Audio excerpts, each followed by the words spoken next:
This time on Rock Up Racing, the team continue their journey with the Porsche 911 project. Having successfully removed the engine from the 911, the team's next daring step takes them deep into the heart of the machine. With a lingering concern of slight cylinder leakage, the team proceeds with cautious optimism as they begin the intricate process of stripping down the engine. While the plan is a top-end rebuild, the teardown itself is a voyage into the unknown, where unexpected surprises may lurk beneath the surface. Join the Rock Up Racing and Coastal Motorsport team as they unravel the engine's secrets, one bolt at a time, revealing the challenges and triumphs that lie ahead. I wasn't expecting anything like this. Welcome to Rock Up Racing.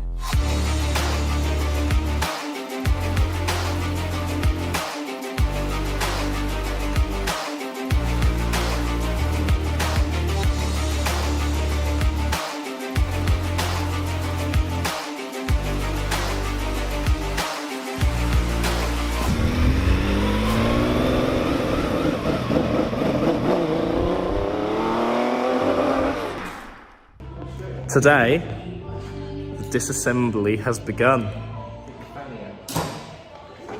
Richard Chamberlain has kindly lent us his little beautiful red stand there.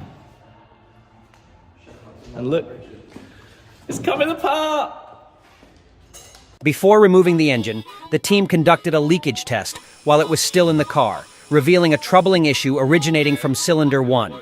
Cylinder leakage is a test that assesses the condition of an engine's cylinders by measuring how much compressed air or pressure escapes from them.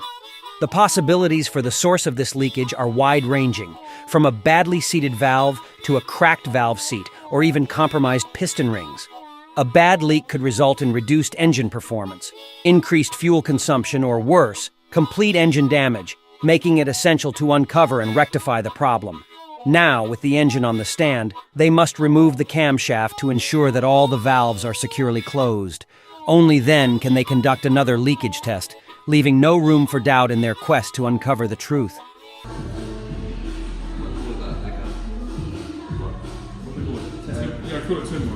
We're getting the camshaft out, which I think at the very least we need to do valve guides and maybe piston rings, but I don't know. The plan is to take the camshaft carriers out, do another leakage test, and see where we're at. That means when that's out, all the valves will be shut, so it's a complete, perfect representation of what it would be like in top dead centre. Yeah. And get an idea of exactly what the leakage is, rather than kind of just hoping it's at top dead centre, but it might not be. Fine.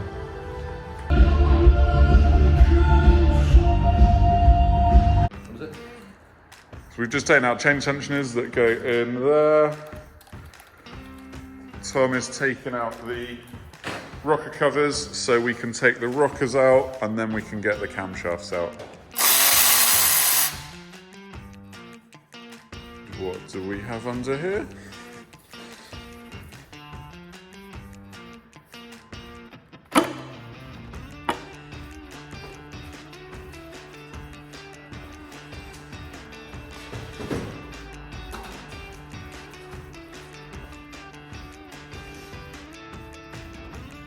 Beautiful.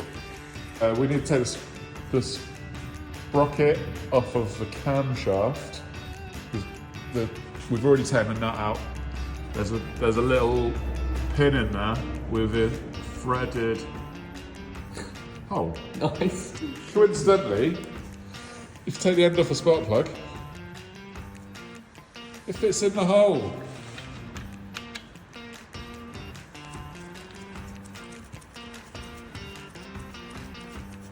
Then you can pull the pin out. Pin. Nice. Happy Tom. Very. Out comes the sprocket.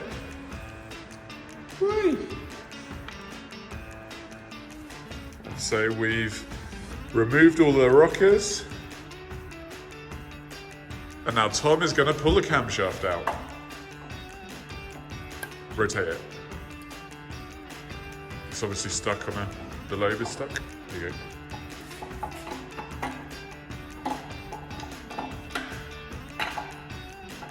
Is that the seal coming out with it? That's thought that was metal. Look at that. It's a hot cam. Look at that. Has it got any markings from who made it? A bloke called Ed. Ed's cams. Yep. And then With the camshaft removed, all of the cylinders are now in the ideal state, completely closed. This provides the perfect conditions for the team to perform a critical leakage test. The outcome of this test will serve as the guiding light, pointing the way to their next crucial steps in this intricate engine investigation. So all the bolts are out the cam carriers, so Tom's just giving it a little tap with a rubber mallet, and hopefully it will come straight off.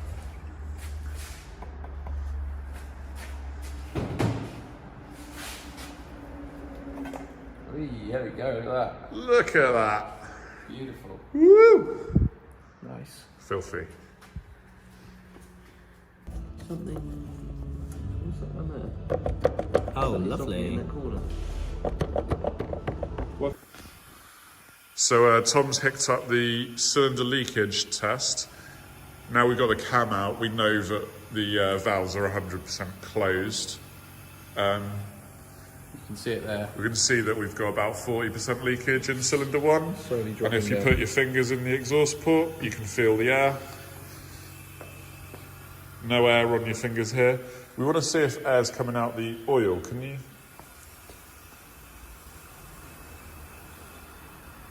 There's no air coming out the oil, so we shouldn't be getting blow by the piston rings. We just got a bad exhaust valve, I guess.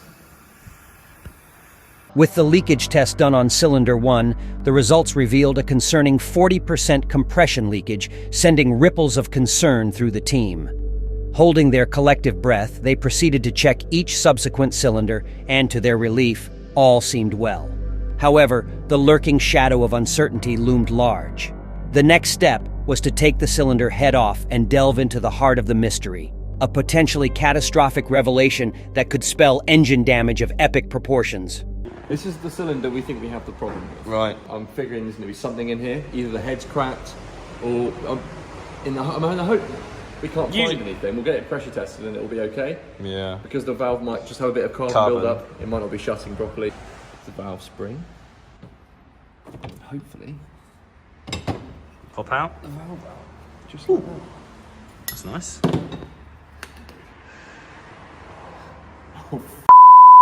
What? What? Look at that. It's a massive chunk of. Down in my finger there. And by the looks of it, there's a crack propagated across there.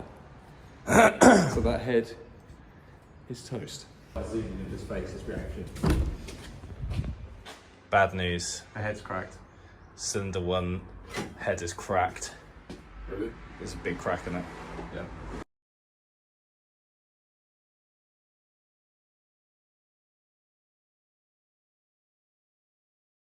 So what do we do with that?